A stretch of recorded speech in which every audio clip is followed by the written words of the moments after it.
Hoy nos vamos a meter de lleno en las ideas de Gordon Allport, un psicólogo que en su momento le dio la vuelta a su campo con una pregunta aparentemente simple. ¿Somos solo un conjunto de datos o hay algo más? Y es que él defendió algo que fue radical, que cada persona es única. Y esa idea cambió la psicología para siempre. A ver, para empezar, hay que plantearse una pregunta clave, la que guió a Allport en todo su trabajo. ¿Qué es lo que de verdad nos define?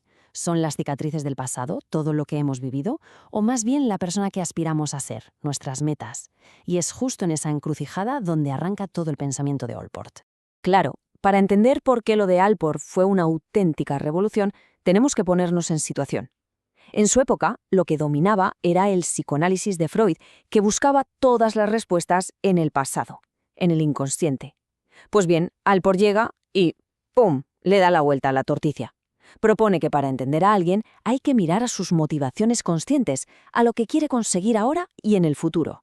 Una ruptura total, vamos.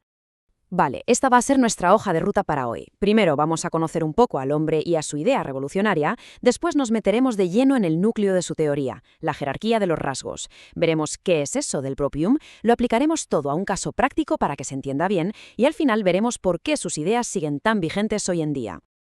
Venga, pues vamos con la primera parte. Para entender de dónde viene esa ruptura de Allport con todo lo anterior, hay que contar una anécdota, una experiencia que la verdad le cambió por completo la forma de ver las cosas. Fíjense, la historia es buenísima. Allport, muy joven, va a Viena y consigue una reunión con el mismísimo Sigmund Freud. Se sienta frente a él y para romper el hielo le cuenta algo que acaba de ver. Un niño en un autobús con un miedo terrible a la suciedad. Y Freud, en vez de verlo como una simple anécdota, va y le suelta. ¿Y ese niño era usted? Para Allport, eso fue una revelación. Se dio cuenta de que el psicoanálisis estaba obsesionado con buscar traumas ocultos en todas partes, ignorando lo más obvio, las motivaciones que tenemos aquí y ahora. Ese día decidió que iba a tomar otro camino. Y con esto llegamos al meollo de la teoría de Allport, su concepto de los rasgos. Para él, ojo, no eran simples etiquetas, no, eran las estructuras reales, los cimientos sobre los que se construye nuestra personalidad. A ver, que esto es súper importante entenderlo. Cuando Allport hablaba de un rasgo, no se refería a algo abstracto. Él estaba convencido de que los rasgos eran, y cito, sistemas neuropsíquicos reales. O sea, algo físico y psicológico dentro de nosotros que nos lleva a comportarnos de una manera más o menos consistente a lo largo del tiempo. Son el porqué de nuestra coherencia. Y claro, para poner un poco de orden en todo esto, propuso una jerarquía muy sencillita con 3 niveles. Vamos a desgranarlos uno por uno, del más general al más específico, para ver cómo se va construyendo la personalidad según él. Venga, empezamos por el más potente y también el más raro de ver, el rasgo cardinal. Esto es una pasión, casi una obsesión, que lo tiñe absolutamente todo en la vida de una persona. Pensemos, por ejemplo, en el altruismo casi absorbente de la Madre Teresa o la sed de poder de Maquiavelo. Casi cualquier cosa que hicieran se puede explicar a través de ese único rasgo. Por eso mismo Allport decía que muy poca gente tiene uno. La inmensa mayoría de las personas, sin embargo, nos definimos por los rasgos centrales. Son esos 5 o 10, quizá, adjetivos clave que cualquiera que nos conozca bien usaría para describirnos. Son como los pilares de nuestra personalidad, pues si alguien es honesto, amable, tímido, inteligente, son consistentes y bastante fáciles de ver. Y ya en el último nivel tenemos los rasgos secundarios. Estos son mucho más específicos, menos consistentes. Son, digamos, esas pequeñas manías, gustos o actitudes que solo salen a la luz en momentos muy concretos. Por ejemplo, una persona súper tranquila que se transforma y se vuelve un impaciente en un atasco. O su gusto por un tipo de música muy concreto. Cosas que solo la gente más cercana suele conocer. Y esto nos lleva a otra distinción que para Allport era fundamental. Él era un defensor a ultranza de los rasgos únicos, los que son específicos de cada persona y que de verdad capturan lo que nos hace diferentes.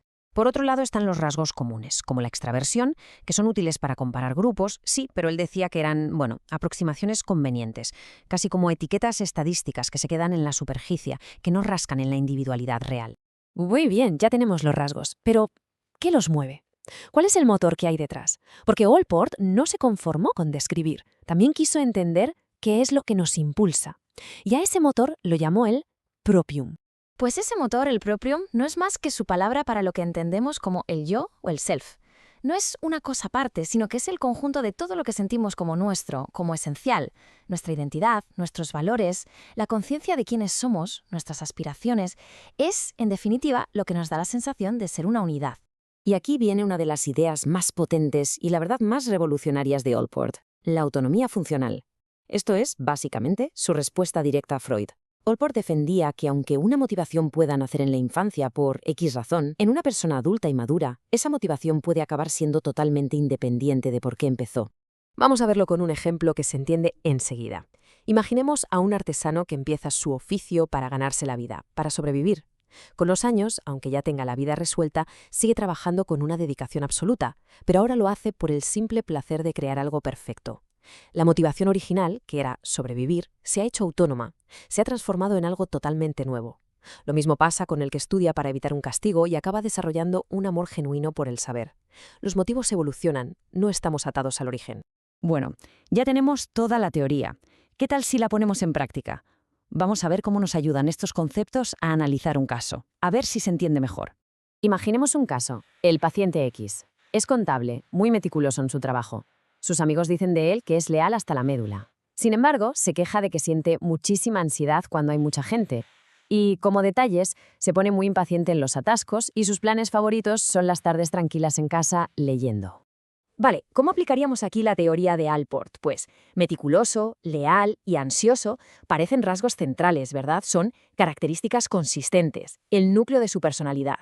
Por otro lado, la impaciencia en el atasco o su preferencia por la tranquilidad, que podríamos llamar introversión, aparecen en situaciones muy concretas, así que claramente serían rasgos secundarios. Y ahora lanzo una pregunta al aire. ¿Podría el paciente X tener un rasgo cardinal? ¿Qué tendría que pasar?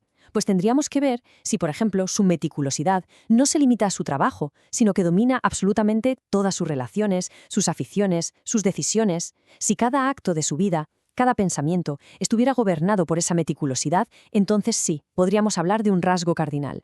Y ya para ir terminando, vamos a ver por qué todo esto que contamos sigue siendo tan importante a día de hoy. Por qué, décadas después, Allport sigue siendo una figura clave. La verdad es que su huella es enorme. Su manera de poner el foco en el individuo y en su potencial, pues fue el germen de toda la psicología humanista de Maslow y Rogers. Su trabajo de analizar miles de palabras que describen a las personas fue el precursor del famoso modelo de los 5 grandes, que es el estándar hoy en día. Y no solo eso, su libro sobre el prejuicio sigue siendo una referencia obligatoria. Y lo más increíble es que la ciencia actual le da cada vez más la razón. La personalidad no es algo fijo. Y creo que esta idea que él defendía resume perfectamente su filosofía. Allport entendía que la personalidad es un proceso, algo dinámico que está siempre interactuando con lo que nos rodea. No somos una foto fija, somos más bien una película en constante desarrollo. Y con esto cerramos, con una pregunta que en el fondo es la esencia de todo el pensamiento de Allport. Si de verdad creemos que no estamos condenados por nuestro pasado y que nuestros motivos cambian y evolucionan, entonces la pregunta clave no es quiénes somos, sino en quién nos estamos convirtiendo. Ahí queda eso para darle una vuelta.